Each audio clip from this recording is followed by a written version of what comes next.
21st, 1965, my mother, sisters, and I witnessed the assassination of her young husband, our father, Malcolm X. My pregnant mother placed her entire body over my three sisters and me to protect us from gunfire and to make sure we would not see the terror before our eyes.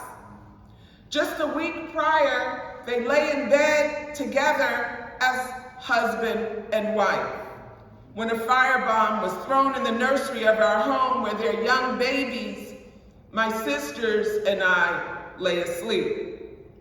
My father was 39 years old and my mother was 29, just a few years older than many of you here. Despite having witnessed her husband's political assassination, this young woman never gave in to bitterness or despair. She didn't have a chip on her shoulder, even though, as a young wife and mother, many would say that she had every right.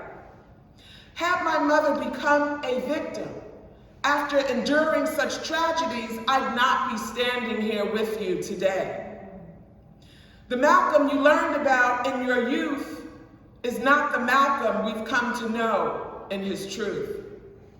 Rather, this young widow, this young woman, protected her husband's legacy, and she kept her husband's essence, his love, values, and humanity integral in our household.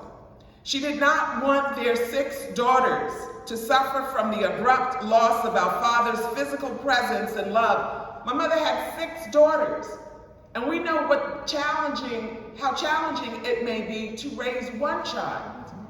But to be the wife of a man who challenged a government that had been historically unjust to its own people because of the colors of our skin. My mother had 6. And though he was physically absent, my mother made sure her husband remained present in our household conversations for as long as I can remember. I knew my father loved me. I remember his beautiful smile, his love of jazz music, literature, poetry, that he was a student of history, religion, nature, the arts. He was a dashing and handsome Renaissance man, ladies. He was singing. And I knew him to be wise and with impeccable integrity. You see, Malcolm was ultimately led by his service to God. And from such a foundation, my values were formed. It was only in college that I began to hear inaccurate portrayals of my father's character and life's work. I now understand why my mother protected us from the negative and false depictions of this warm and gentle icon, Malcolm X, so that his legacy and work could be accurately realized for the benefit of this generation. You see, my father burst onto the civil rights movement as a young man in his 20s, when young people were marching, demonstrating, protesting for quality education, for peace, for respect. My father came along and said, "We demand our human rights as your brother. There is no asking. We demand our human rights ordained by God." And he introduced a human rights agenda to the civil rights movement.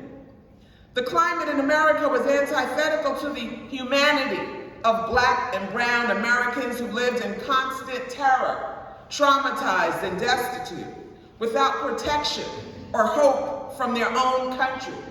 It is a familiar sentiment to many of us, and so the challenge, brothers and sisters, is in emphasizing human rights. My father was saying that our capacity to care for one another must reach beyond ethnicity and religion. He was saying that it is our moral compass that reveals injustice.